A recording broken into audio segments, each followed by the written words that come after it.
Thanks, but no thanks. A story about rejection that turned into redirection. Growing up in a toxic environment and being alienated at school created a deep disconnect within myself. I was the scapegoat, the constantly abandoned child. It left me with a blistering fear of rejection, almost like I was allergic to any sign or perception of rejection. It was bad.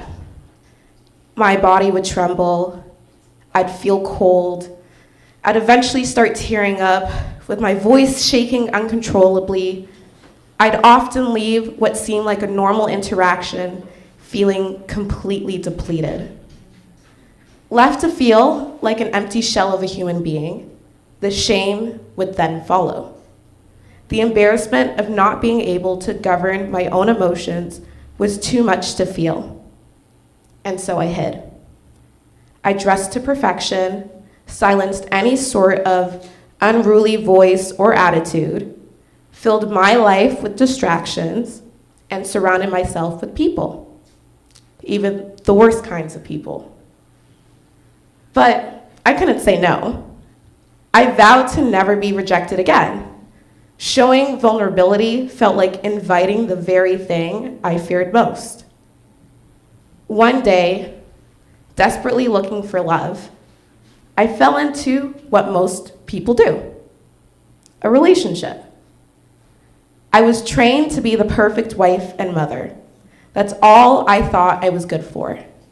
Building up someone else's story, no autonomy, no aspirations or agency, just the side character in everyone else's narrative, but never the main in my own. Needing to fulfill the expected storyline people had for me, I clung to the first person who showed signs they wouldn't leave.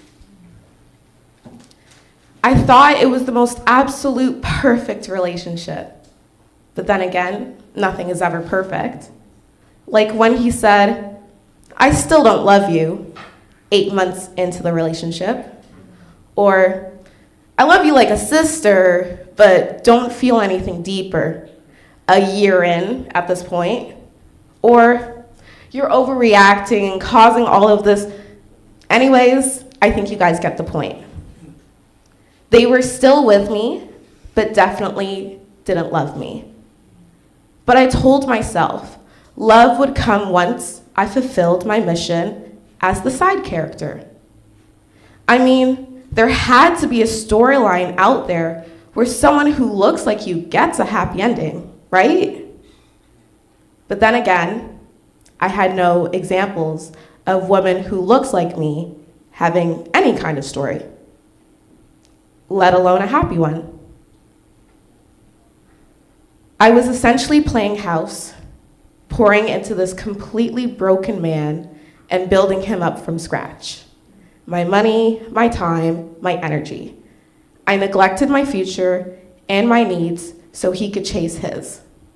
And every time we got close to talking about our future, the goalpost moved.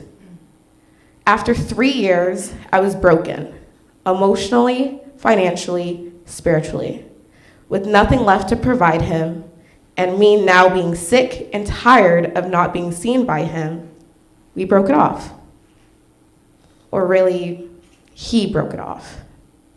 I got an amazing job opportunity that would provide me the only things I ask for in life: stability, consistency, and flexibility. The perfect job for my career, my future children, and my personality type. All I asked is if we could move closer to my job. I was commuting 3 hours a day just to see him, and he didn't really have anything going on at this point. And just like that, he said no. No compromise, no conversation, just, "You always want to do something with your life and expect me to follow." Then came the berating, as if I had been the villain the whole time. And I did what I was trained to do. I begged him to stay. "I'll change. I'll drop my dreams. I just want to be your wife. I'll fit your story." Every plea was met with the most emotionless, soulless no, and then blocked. Completely silenced, even though he had my clothes, my furniture, and $6,000 that I had lent him. Completely traumatized by such an energy vampire, this hero needed to create her own storyline, not built off of constant suffering. I was done being the builder of other people's dreams. It was time to build my own. For the first time, I got to know myself, not to make someone love me, but to love myself, to repel romantic relationships that didn't align. And funny enough, I started repelling a lot of other type of people too. I spoke up for myself, called out negative or selfish behavior, and the biggest shift of all, I could walk away from what didn't align with my authentic self. And that changed everything. When I started choosing me, life redirected me into spaces I never thought I'd be allowed in. I started dancing again, not for anyone else, but for me. Dance is my first love, a love that transcends culture, time, and fear. And I used to hide it, afraid of criticism, afraid of how I moved because it was so me.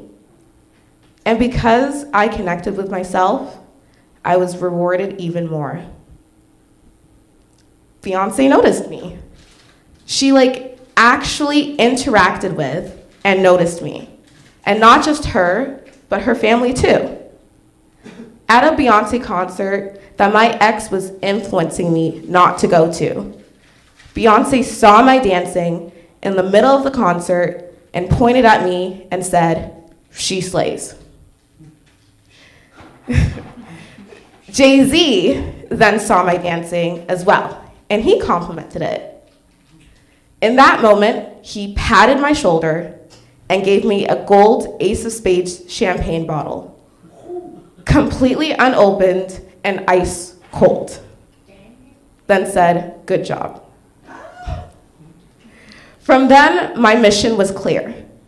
It felt like I jumped into a new timeline, like the universe said, "Welcome to the version of your life where you are the main character." I wasn't lucky, y'all. I just like to do the most and be the most while I do it. Thank you. And yes, it threatens people. Energy vampires don't like when you shine. But nobody can take that light away from you unless you give them permission to. A quote that helps me get through the judgment and criticism of society is that luck is just one of the byproducts of those who take the most action. People can use their energy to bring others down, but I like to keep using mine to rise and stay positive. I wonder who will truly luck out in the end. Thank you.